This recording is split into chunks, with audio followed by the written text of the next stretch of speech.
As I was preparing this inspirational moment today, I thought of so much this week, but there was one word that went through my mind, and that word is joy. So today, my inspirational moment is all about how can we find more joy in our journey and in our life. First thing I did is I went to Google and I wanted to find what is the true meaning of joy. And the simple meaning of joy, it's really about, it says, a sense of happiness or pleasure. And then I scrolled a little bit further, and I saw this phrase that really hit me. It said, joy is our birthright.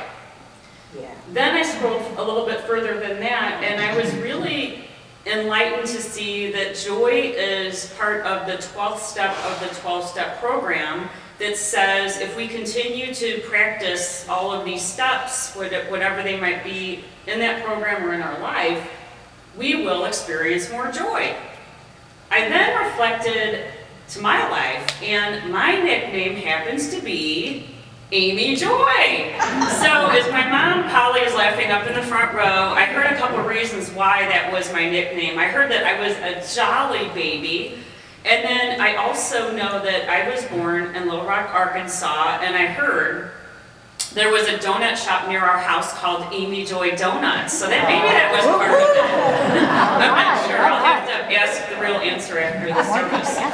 But when I thought about this talk, I also thought to myself, what are 3 ways that we can all have more joy in our life, in our journey, more fulfillment this week? And there's 3 ideas I'd like to share with you today.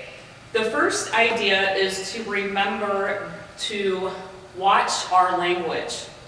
Now, I don't mean the 4-letter words that I might sometimes use, not in this room, and I'm not going to use today. Maybe we use them from time to time, but what I'm talking about is the things that we say to ourselves.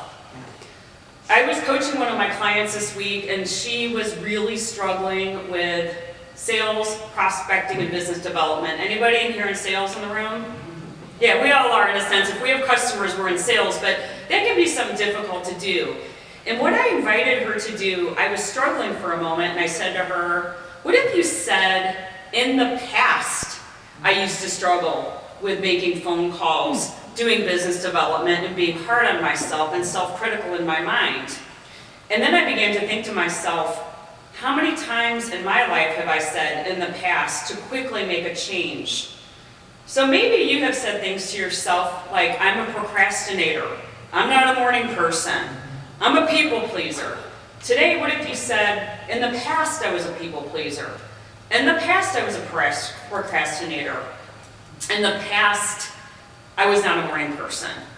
If you can start saying that language, it's a great way to make a quick shift. The second idea is be in the now. Most of the times that we're stuck, whether it's me, maybe it's you, I notice we're talking about something that happened in the past. It can be an event, it can be some way someone treated us, it can be a story we're telling ourselves. But here's the thing to remember, is that we can't change the past. And if any of you in this room can change the past, let me know how to do it and I will start teaching it.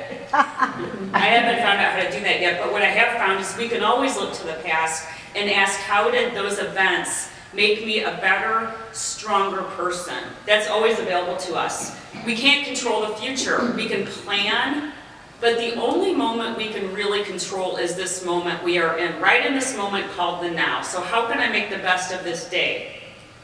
Last but not least, get curious. Remember, you have a choice. When you start feeling those negative emotions coming on, instead of going into that, why not take a moment and get curious? And I call this being in the observer's chair. What if we were able to just step back like we're in a movie theater and watch what's happening and then ask ourselves, what could this mean? What could this be about? Am I overreacting to what's happening right now? So that is also another choice that we can follow, is to remember you have a choice.